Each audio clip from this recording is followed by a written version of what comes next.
Imagine you're standing in a room where a crime has just been committed. You see the overturned chair, the broken window, and the victim. Your mind immediately starts racing, trying to construct a grand, complex narrative. You're looking for a mastermind, a motive, a sweeping conspiracy. But what if the answer isn't in the grand gestures? What if the key to solving the whole thing is something incredibly small, something almost invisible? A tiny smudge on a cuff, a slight delay in a spoken word, or the way a shadow falls across a floor. This is the central premise of Minute Mysteries, a collection of crime vignettes by Ripley. It isn't a traditional novel with a single unfolding plot. Instead, it's more like a series of mental workouts. It's a book designed to train your brain to see the world not as a collection of obvious events, but as a series of tiny, telltale clues left behind by human error. To understand why this book is structured this way, we have to look at how it begins. It doesn't start with a murder, it starts with a philosophy. The book opens with a foreword by a criminologist named Louis E. Laws, and his ideas set the stage for everything that follows. Laws argues that if you want to catch a criminal, you can't just rely on cold, detached logic. If you only look at the facts from the outside, you're only seeing half the picture. To truly solve a crime, Laws suggests you have to adopt a certain kind of empathy. You have to step inside the mind of the offender. You have to understand their internal logic, their passions, and, most importantly, their psychological lapses. Laws's idea is that a detective shouldn't just be a collector of evidence, but a student of human behavior under stress. He believes that by understanding the why of a person's impulse, you can reconstruct the how of their actions. This isn't just about catching someone. Laws suggests this empathetic approach is actually a prerequisite for rehabilitation.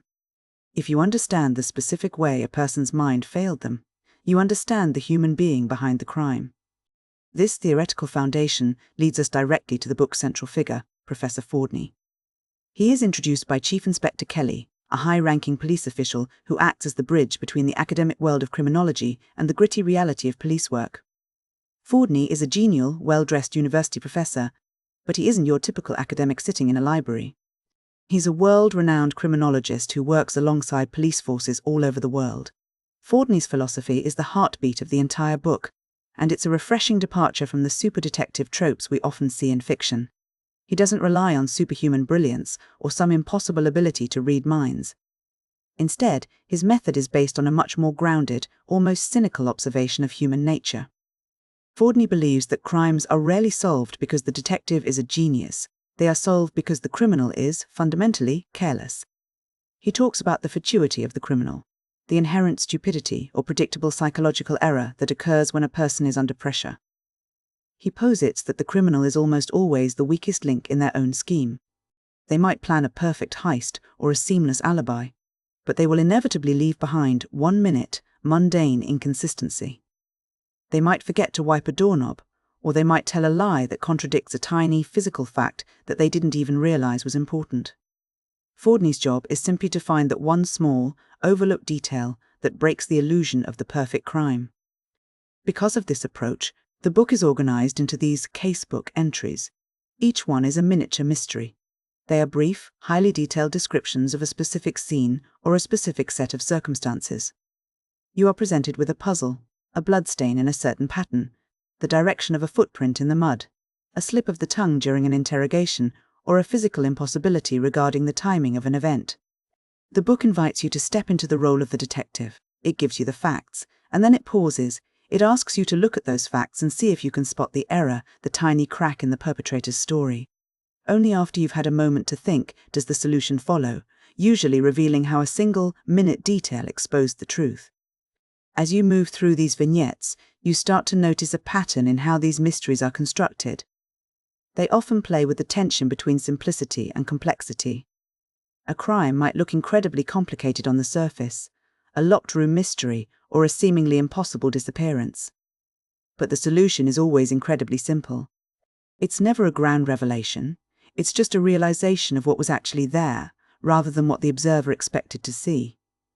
This brings us to one of the most important distinctions in Fordney's method, the difference between observation and inference.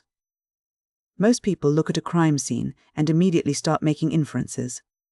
They see a broken glass and infer a struggle. they see a man running and infer guilt. But Fordney teaches that inference is the enemy of true detection. Inference is when you fill in the gaps with your own assumptions and preconceived notions. Observation, however, is seeing what is actually present. The detective's task is to strip away the story we tell ourselves about what happened and focus entirely on the physical, undeniable facts. This leads us into a deeper analysis of the themes at play in these stories. The most recurring theme is, quite literally, the fallibility of man. The book is a study in human error. It suggests that justice is not a grand, sweeping force of nature, but something that is found in the small, clumsy mistakes of the human condition. We like to think of criminals as masterminds, but the book argues they are just people, and people are inherently prone to oversight. But there's a second layer to this fallibility. It's not just the criminal who is prone to error, it's the observer as well. The detective is just as susceptible to bias and assumption as the person they are investigating. If you go into a scene expecting to find a thief, you will find evidence that supports that theory, even if it's misleading. The minute mystery is a safeguard against this. By forcing the mind to focus on the smallest possible detail, the book attempts to bypass the brain's tendency to jump to conclusions. There is also something quite sophisticated about the way the book treats empathy. In many detective stories, empathy is seen as a weakness, a distraction from the cold, hard facts. But in Fordney's world, empathy is a forensic tool. To understand the crime, you have to understand the mindset. You have to understand the impulse that led the person to act. This isn't about feeling sorry for the criminal, it's about understanding the psychological logic of their mistake. It's the idea that if you can understand the why, the how becomes much easier to see. As we look at the structure of the book as a whole, it's interesting to note that it doesn't end with a grand, sweeping climax. There is no final showdown with a master criminal. Instead, the book concludes by reinforcing the very principle it started with. It ends by cementing the idea that truth is found in the mundane. The climax is the realization that the world is full of tiny, careless mistakes, and that if you are patient and observant enough, those mistakes will eventually tell the truth. This makes the book feel less like a collection of stories and more like a manual for seeing. It's a study of the gap between what we think we see and what is actually there. When we step back from the individual puzzles and look at the work as a whole, we can see a fascinating perspective on the nature of justice. It's a very humanistic view. It doesn't see crime as an abstract, almost supernatural force of evil, but as a series of errors made by flawed, distracted, and often foolish human beings. It suggests that justice is not something that requires a superhero. It requires someone who is willing to look at the small things, the things most people walk past without a second thought. The character of Jim Barry, introduced as the nephew of Inspector Kelly, serves as a perfect surrogate for us, the readers. He is a student, an observer, someone who is learning the art of detection.